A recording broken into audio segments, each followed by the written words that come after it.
Okay, good. So we're going to do it in two parts, kind of deliberately, and I just want to be clear what they are. The first part, there's a few questions that we're going to be asking you that you probably know the answers to each other, but we don't. And as outside facilitators, and I'll just tell you what they are. Just a couple of headlines of what they are. Some of them is just a little demographics of the school, and then talking a little bit how you're organized for improvement, like what your team structures are, what kind of meeting time. That helps us as outsiders kind of get grounded in the school. We sometimes will ask if there's another example of some improvement work that you've done, like in the last year or two, or some of you have been here longer.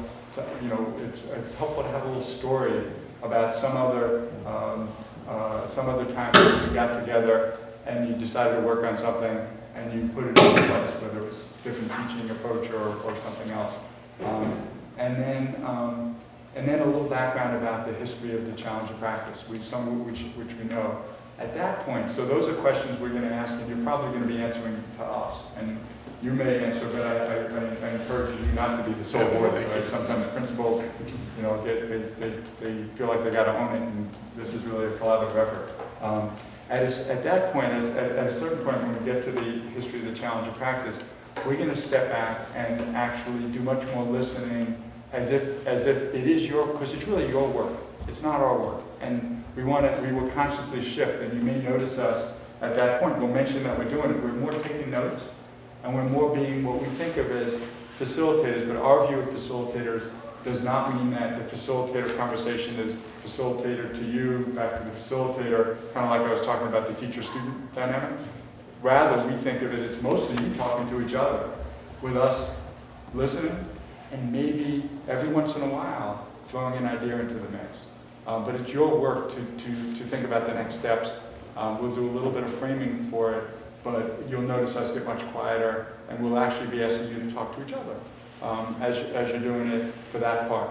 And the other thing that we'll think about probably at the end is the fact that you are representative of the rest of the faculty, but you are not the whole faculty. And so you will probably feel like you're in a different place by the end of this conversation than you were at the beginning.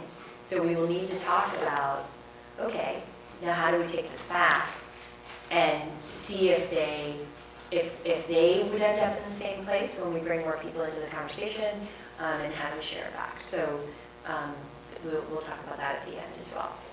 Because you'll be hypothesizing about what you think others would say.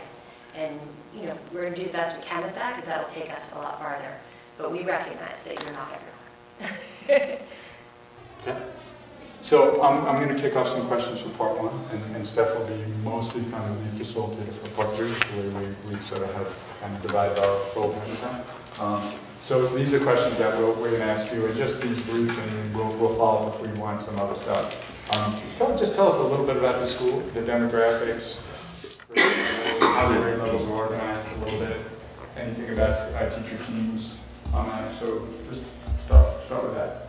Okay, and anything about using data, just like when you use student data, aside from the process that you went into for that, are there other routine or more regular times when people are looking together at student data, looking through work? And the answer may be no, but shift to the challenge of practice story.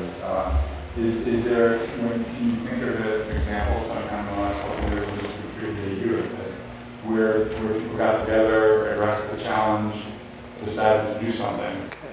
So the last question that we're going to ask that really is more telling us, and I'll ask the question and then we'll sort of transition to really your conversation about it. We'll step back much more. The last question is is really about the history of the challenge of practice.